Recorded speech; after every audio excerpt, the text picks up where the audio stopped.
Alright, hey guys, what's up?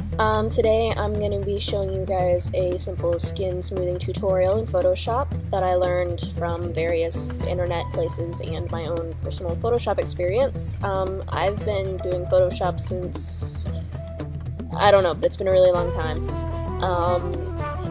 I started kind of doing Photoshop back on CS2, I think, so hopefully you guys enjoy this tutorial. So, first thing I'm gonna do is go over and open my files. This is one of my pictures that I took for my class last semester of my friend Caitlin, who is a wonderful model. So I'm just gonna open that up in Photoshop CS6. Alright, and it is an NEF file because I shoot in RAW Nikon format. So, I like to duplicate my images, so I'm just gonna go ahead and open the image from Camera Raw. And then I'm going to go up and duplicate the image so I can work from a duplicate, and that way if anything goes really wrong then the original is still there and I haven't lost anything. First thing I'm going to do is crop it. Just kind of a freestyle crop. I shot this in my dorm room, so it was a little cramped.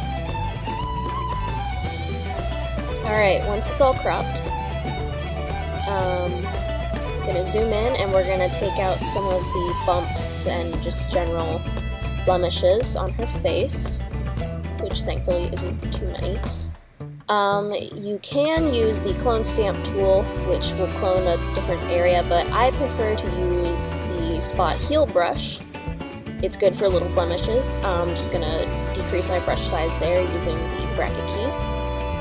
And my computer seems to be running kind of slow since I have screen capture on and Photoshop, which are both intensive programs.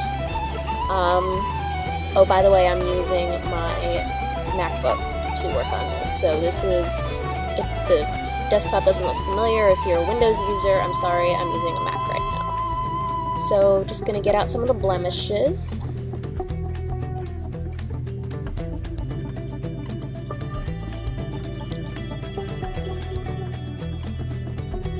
And you don't need to get out all of them.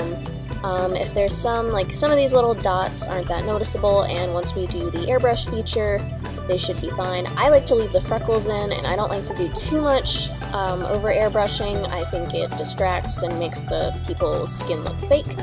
So once that's done, I'm going to zoom out, and we are going to copy the entire layer, which is Command J or Control J, for you window users, which copies the entire picture, and then we're going to go up to the, put that to screen, we're going to go up to the layers style, and we're going to hit overlay, which is going to make it look kind of funny, but we're going to fix that in a second, and then we're going to go to filters, other, high pass, and what you're going to want to do is set the radius to about 9 pixels.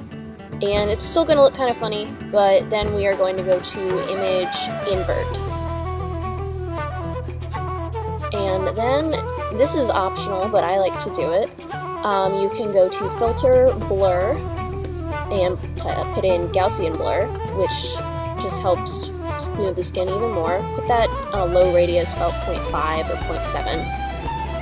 And then we're going to hit Hide Layer Mask, which is Option, and then the small layer, or the small mask button in the corner.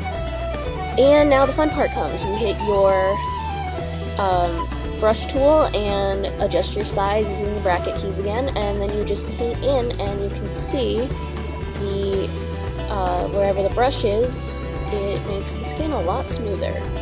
And you can adjust this with the opacity. Personally, this is more of a glamour shot, so I like having a lot smoother skin. Sometimes I turn down the opacity, and for boys who have a little bit of a stubble or a beard, I generally pull down the opacity around there as well, so you can still get the hair. But for this, we're just gonna leave the opacity at 100. Also, if you want, you can also use a different type of blur when you're adding the blur in. But again, Gaussian blur is my favorite. I think it adds a very nice touch. But you can also, I've used Smart Blur, which takes a little bit more power to use, so if you have a slow processor, I wouldn't try that. Or Surface Blur also works. It gives it a little bit different of an effect. And this is just a rough copy, but if you do make a mistake and go over something with the mask that you shouldn't have, you can always just go back in with your eraser tool and erase that part.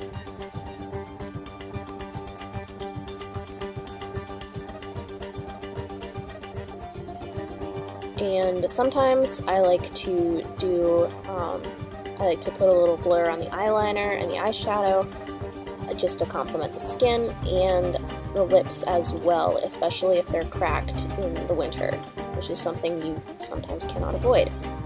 And I could go back in and add a few things, which I may or may not do later, but that is your basic skin smoothing tutorial, and yeah, that's basically it. So thank you guys for watching, and hopefully I'll make more tutorials. Alright, thank you very much.